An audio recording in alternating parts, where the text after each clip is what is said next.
Hi everybody, it's Tyler here at the first championship. We're checking with the legendary 125. It's the NUTRONs coming in out of New England. NUTRONs, such an inspirational team. If your team has ever considered die rotor, you probably saw yourself watching NUTRONs at some point, as they really are the creators of that here in first as well too. A lot of great things with this robot we'll be highlighting as we follow that fuel journey all the way through. Their shooter is so cool, so I can't wait to dive more into that. This team overall has just been performing so well so far with their trapezoidal drive base. A lot of great stuff that's unique. So we'll find out more about this robot coming up here on Behind the Bumpers. David, this drive base you have, this trapezoidal drive base for it, definitely one of the more unique ones we've seen out there. So can we break it down a bit more and talk about how it's worked out for your team? Yeah, so from 2017, we've known like how the die rotor works and whatnot. So this year we wanted to go big, quite literally. So we increased our dish size, and that dictated how our drivetrain is shaped. So we wanted a bigger intake at the front while decreasing the size at the rear, as with the way the intake works, most of the balls won't get to the back. So our trapezoidal drive base is purposeful. What's cool about it is that the side plates are actually just 1/4 inch. We don't use the regular 2x1 construction. We don't use it for like the main structure in the middle. To accommodate this frame shape, we have 2 stock WCP Swerve X2S modules at the front, while at the back we have 2 custom machine ones. So they're still the X2S, is just shaped so that they accommodate the wider angle and they accommodate the radius of the dish. We have our intake over here. Rose can talk to you more about that. Before we get to our next segment, we'd like to thank the following. True competitors know that every second counts. That's why Kettering University challenges you to dive in right away as a first-year student. Participating in robotics programs helps Kettering students secure a valuable co-op. Whatever your interest, Kettering gives you more space to work faster and win faster. Learn more at kettering.edu/first. Yeah, so this year our intake is on a 4-bar linkage deploy system. And so our links are over here, and this also helps with the modularity of everything. And so to completely take off our intake, we just need to pop out 2 of these shoulder bolt screws here and 2 on the other side, and they pop right off. So that helps us in case the entire thing starts to break. Additionally too, this year we're running a live shaft drum here, which is a 3-inch carbon fiber tubing. We have cat's tail on the bottom and then a silicone tubing, silicone wrapping afterwards.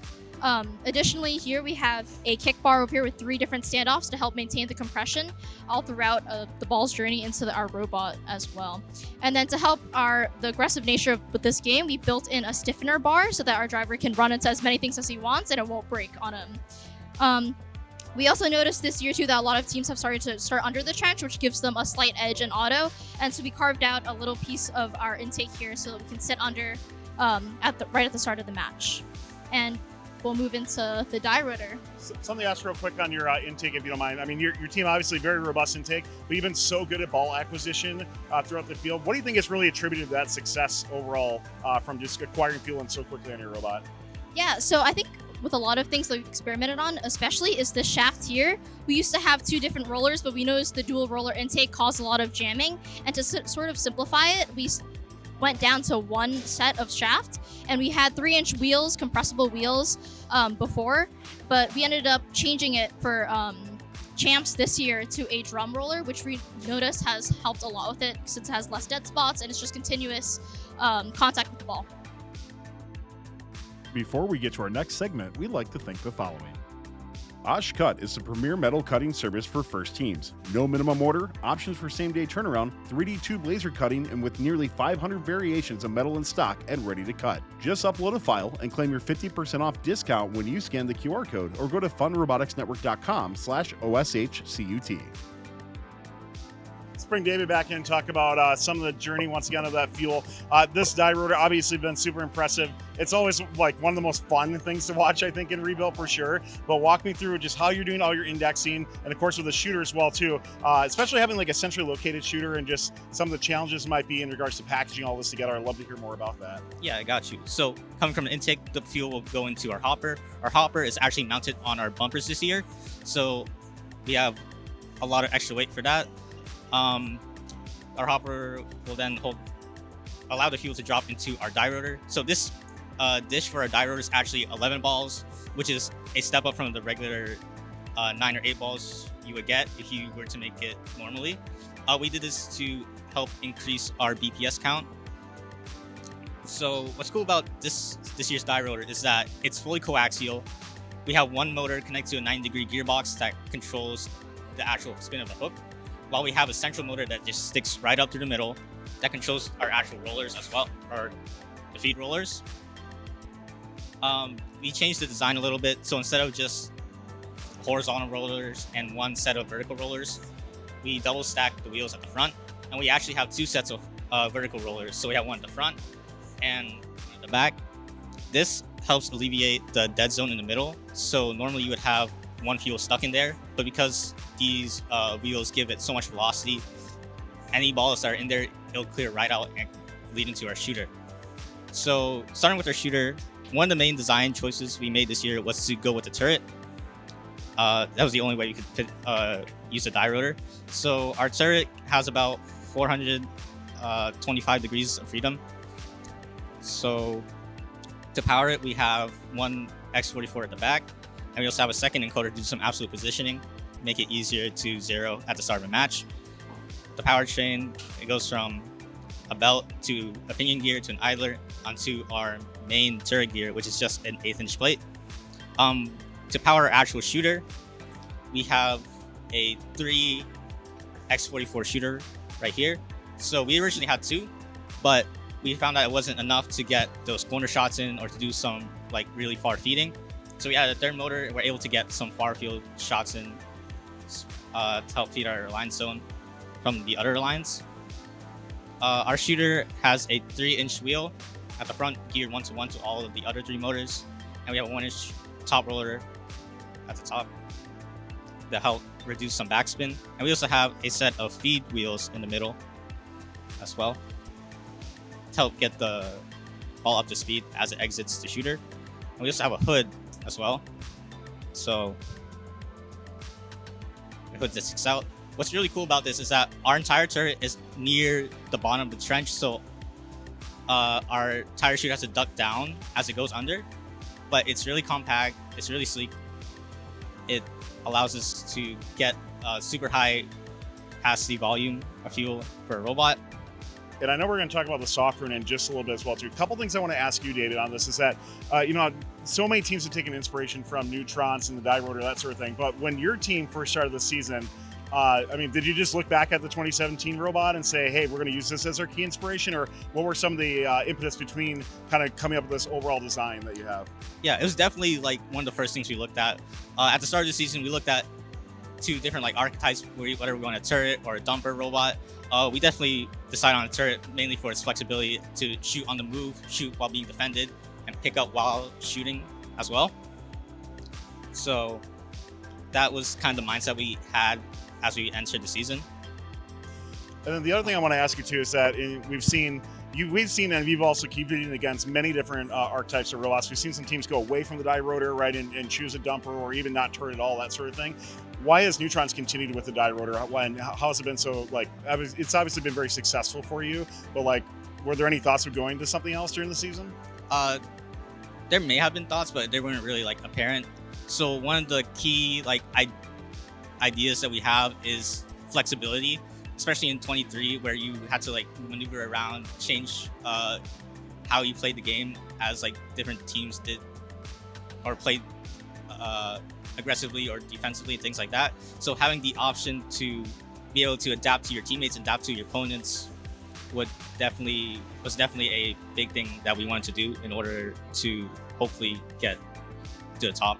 Yeah, let's talk to Ethan and talk about the software that's gone into this as well. Obviously it's been very impressive watching NUTRONs so far. So talk a little bit about the robot. I know we got a little bit on your dashboard to showcase too. Of course. Yeah, so on the surface level at the beginning of the season, what we wanted to do was focus on being able to easily understand and control what our robot does, which is why this year we moved completely away from commanding our subsystems based on simple triggers in our autonomous commands or strictly on buttons, and we actually have a whole robot desires class based on everything we want the robot to do, such as raising the hood, aiming the turret, deploying the intake, basically everything we want the robot to do, so that we're able to map those specific triggers, which are booleans in our code, to specific whether it be event triggers in auto or our like actual button commands. So that way we're able to use the same commands, whether it be in auto or teleop. And with that, we're able to, work easily. Whether it be working with Advantage Scope or Kit, we're able to log everything. Whether anything goes wrong, we're able to see what went wrong in that moment. And along with that, along with those triggers, we have where we aim is also based off of those triggers. So we have specific WPI rectangle objects that we use to put our pose in. So whether we're on our side of our lines, we always want to be aiming at the hub, which also works with our FMS, with the data from the FMS to see whether we're able to shoot or not. And we also do have a 2-second fudge there, so we shoot a few seconds before the hub actually turns on. So by the time the balls get in, we're scoring earlier. On the topic of shooting, we have on the surface level 2 interpolation tables for our hood angle and our shooter speed. At the beginning, we wanted to sort of make our shots as flat as possible as to not lose any accuracy when we face discrepancies in our shooter speed. But as we started to add another motor to our shooter, we realized that we actually wanted the arch to be as high as possible, so that we were just pulling so much current and power, we were able to be able to blast those balls in. And we found that our time of flights, which is used in that iteration model for shooting on the move to incorporate our chassis speeds into our adjusted target, were actually pretty stable. There's little variation in our shoot on the move. So we're able to shoot on the move, whether it be in the hub or whether we're feeding from the opposite side of the field. And that works perfectly in auto as well. So in auto, we actually have it working together with choreo and our own drive to pose sequences. So this is just one of our many, for example, like going under the trench, but we also have a chooser that builds every single auto we might want to have, whether it's starting surface level left and right, and then going whether we want to cross the bump on the second path or trench on the second path. We're able to choose how far we go on that vertical midline and that center midline as to be most compatible with other teams, and to maybe, if we beat the other team to that midfield, we'd want to do that as well. So that is how we make our autonomous functions really good. And along with choreo, our intake is very wide, so we fill up pretty quickly. So we work with that with choreo. Choreo's been great with that. We started using that around halfway through the season to make our custom acceleration constraints. As we obviously grab more balls, our speed is going to be a little lower since we're a lot fatter, along with that as well. So yeah. Well, NUTRONs, thank you so much for taking time to tell us more about this awesome machine here. It's always great to see what awesome robots you come up with every single year, and I think this one is definitely a great one as well, too. So wish you best of luck here at Championships, and thanks for taking the time being behind the bumpers. Thank you. Thanks for watching. Don't forget to like, subscribe, and click the bell to stay up to date on future fun videos. Cut is the premier metal cutting service for first teams. No minimum order, options for same-day turnaround, 3D tube laser cutting, and with nearly 500 variations of metal in stock and ready to cut. Just upload a file and claim your 50% off discount when you scan the QR code or go to funroboticsnetwork.com/OSHCUT. True competitors know that every second counts. That's why Kettering University challenges you to dive in right away as a first-year student. Participating in robotics programs helps Kettering students secure a valuable co-op. Whatever your interests, Kettering gives you more space to work faster and win faster. Learn more at kettering.edu/first.